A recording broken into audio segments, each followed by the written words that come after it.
안녕하세요. 트래블데일리 리포터 이부장입니다. 오늘도 여행업계 소식을 쉽고 짧고 재미있게 전해드리겠습니다. 다같이 가보실까요? 여러분 반갑습니다. 3월 27일 수요일자 순서로 찾아왔습니다. 네, 어떻게 한 주간의 중간 잘 보내고 계신지 모르겠습니다. 자, 오늘의 헤드라인부터 말씀을 드리도록 하겠습니다. 여행 지도에서 러시아가 사라졌습니다. 요즘에 러시아에 여행 간다는 얘기 못 들어보셨죠? 자, K관광 우수 상품 개발 설명회가 4월에 열립니다. 여기 참가할 업체들 모집하고 있습니다. 어디서요? 한국여행업협회에서. 여권 재발급 관련해서 온라인 신청이 편리해집니다. 사진을 잘못 넣었을 경우 불편함이 많았는데 이런 모든 문제들이 해소가 될 것 같습니다. 에어부산은 부산과 울란바토르 운항 재개를 시작했고요. 터키항공은 투어 이스탄불 온라인 예약 시작했습니다. 자, 여의도에서 곧 벚꽃 축제가 열립니다. 여기서 마리아나 강청, 사이판이 있는 마리아나 강청이 협찬하고 같이 참여합니다. 노란풍선은 북유럽 4개국 9일 상품 출시했고요. 에어서울은 펫 팸족 대상 마케팅 강화합니다. 애견 관련한 마케팅입니다. 자세한 뉴스 궁금하신 분들 traveldaily.co.kr 참고하시면 되겠습니다. 오늘 화각이 좀 바뀌었죠. 화질이. 제가 좀 여러 가지 시도를 해보고 있는데 괜찮으면 이 상태로 좀 가볼까 생각을 하고 있습니다. 네, 오늘 러시아 소식을 좀 전해드릴까 합니다. 러시아가 여행 지도에서 사라졌습니다. 간혹 들려오는 전쟁 관련 대통령 푸틴에 관련한 소식들 좀 들려오는데 이제 러시아는 정말 여행을 우리가 갈 수 없는 곳인지 한번 현재 지금 어떻게 돼가고 있는지 우리 맨날 무슨 미사일이 날아갔다는 둥 폭격을 했다는 둥 이런 얘기 말고 현재 지금 러시아 여행은 어떻게 돼가고 있는지 못 가죠. 못 가는 건 확실한데 어떻게 다른 현황은 좀 어떻게 되는지 한번 짚어보기 위해서 오늘 소식으로 갖고 왔습니다. 자, 최근 모스크바에서 또 테러까지 발생을 했죠. 그래서 우크라이나와 상황이 좀 더 부정적인 방향으로 지금 가고 있어요. 이게 참 큰일이야. 참 어쨌든 전쟁은 있어서는 안 돼요. 어쨌든 민간인들 참 불쌍한 건 민간인이야. 네. 자, 일단 주요 여행사 상품 카테고리 있잖아요. 여행사 상품 카테고리면 카테고리에서 그냥 러시아 자체가 그냥 통째로 없어져 버렸어. 들어가 보시면 확인할 수 있어요. 그리고 우크라이나와의 전쟁 상황이 지속으로 인해서 유럽행 항공도 돌아가죠. 예를 들어서 예전에 파리 가려면 10시간이면 안 되지 13시간, 14시간 이렇게 피네어도 이렇게 막 돌아가고 아주 인근 어디 유럽 가려면 돌아가야 돼요. 모스크바는 물론 제2의 수도죠. 상트페테르부르크의 경우 인근 서유럽으로의 연계편까지 고려하면 한국에서 출발하는 유럽행 여행 상품에도 상당한 어떤 지장을 초래하고 있는 게 현실이죠. 최근 러시아 여행 사항과 현지 소식을 한번 그래서 저희가 짚어드리겠습니다. 먼저 러시아는 우리나라 외교부에서 특별여행주의보가 계속해서 연장이 되고 있습니다. 2월달 기준으로 연장이 되는데 아마 지금도 연장이 되어 있는 상태죠. 러시아는 여행정보 3단계입니다. 출국 광고 해당하고 4단계는 여행 금지인데 이 3단계, 4단계가 현재 보면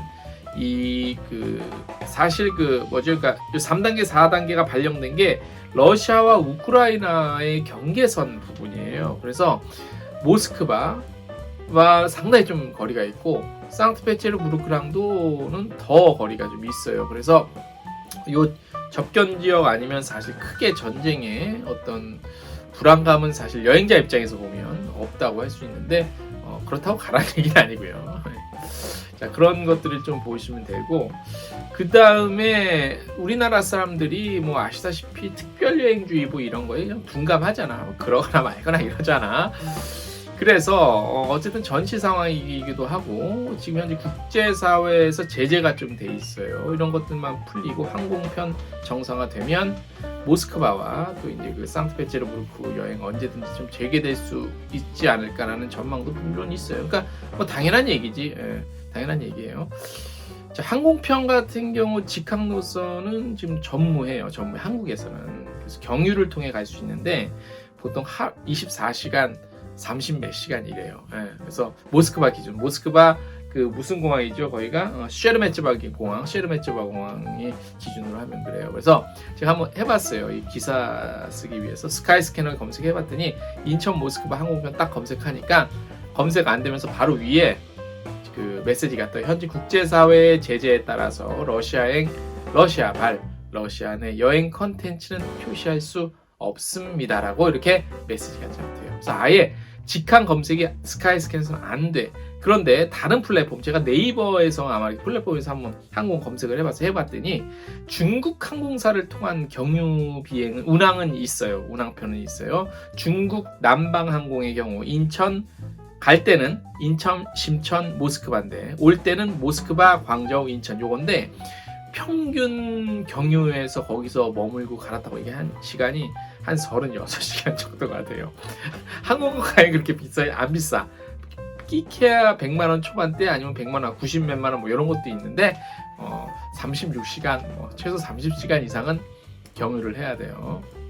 중국의 동방항공 역시 인천, 그다음에 중국 내 어딘가에서 경유하고 모스크바까지 가는데 이 역시 30시간 가까이 경유 시간이 소요돼요. 말씀드린 바와 같이 가격도 그 정도인데 그러니까 이것저것 따지면 인천에서 모스크바는 거의 항공편은 없다. 네, 없습니다. 네, 없습니다. 그래서 보면은 요즘에 그 토파스 같은 데 보면 중국 남방항공사에서 모스크바 노선 항공권 수수료 면제 처리해주겠다는 방침의 내용을 여행사와 대리점에 뿌리기도 했어요. 공문으로. 그만큼 참 그렇다는 거지. 자, 여행사 말씀드린 바와 같이 여행사 홈페이지 들어가면 그 이름 자체가 없어요. 보시면 아실 거예요. 하나 투어, 뭐 모두 투어, 한진강, 아무리 다 홈페이지 제가 카테고리 다 들어가 봤는데 카테고리에서 아예 러시아란 모스크바 뭐 이게 아니라 아예 러시아라는 거 단어 자체가 그냥 없어졌어요. 예. 그러니까 지도상에서 없어진 거야, 여행 지도상에서.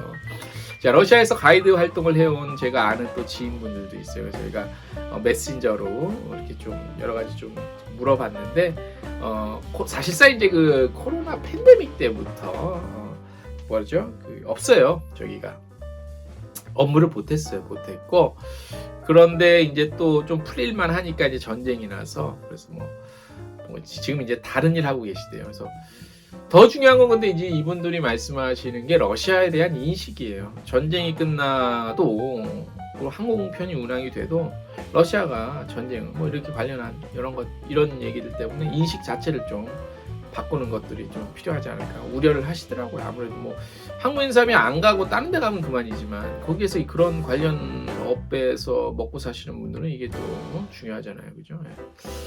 자, 그리고 한국관광공사에서 최근에 그 러시아 모스크바 관광시장 동향 3월호를 저희가 좀 올려놨길래 제가 좀 살펴봤습니다. 그래서 이 전쟁으로 인해서 러시아 내에서 해외 신용카드, 뭐 비자나 마스터 이런 것들 이용 불가하고 여행업계 간의 금융거래에 있어서도 상당한 제약이 발생하고 있다고 합니다. 그래서 최근 해외 인바운드 여행업계, 한국 등 해외 국가 포함이죠. 러시아 업체로부터 이제 대금을 수령할 때 제3국의 계좌가 있는 업체와의 거래 또는 제3국의 대행사, 대리점을 통해서 대금을 수령하는 그런 불편함을 겪고 있다고 합니다.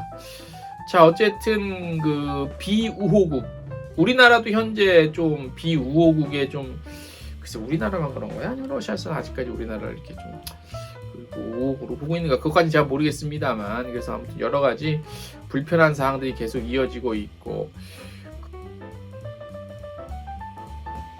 같은 거 활성화하기 위해서 여러 가지 뭐 이렇게 투자도 하고 이벤트도 하고 있다는데 뭐 그건 그 나라 얘기고 그 매년 또 모스크바에서 MITT라고 모스코 인터내셔널 트래블 트레이드라는 게 여기 열렸어요. 이미 지난주에. 그래서 한 58개국 정도 매번 한 60개국 이상 참여하는데 이번에 29개국만 참가했대요. 그래서 뭐 투르키예, 이집트, 중국 뭐 이런 태국 이 정도 CIS 국가들로 현재 직항이 뜨는 그 나라와 이제 도시 위주로 해서 참가를 했다고 합니다. 스스로 고립돼가고 있는 건 아닌가 싶어요. 우려도 되고 왜 이런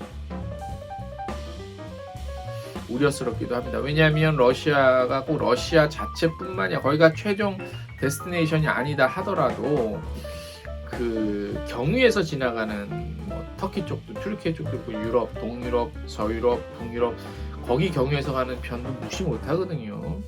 그래서 이 사태가 빨리 해결되지 않으면 우리로서도 사실 손해죠. 손해고 또 러시아 의료 인바운드 입장에서도 러시아 의료 관광 꽤 짭짤하거든요. 근데 그런 부분은 어떻게 되냐면 러시아 사람들이 들어오는 것까지는 제가 지금 어떻게 예전과 비슷한지는 제가 모르겠습니다만 그런 어려움이 있지 않나 싶습니다. 하루빨리 평화로다. 평화가 중요합니다. 자, 남은 한 주 잘 보내시고요.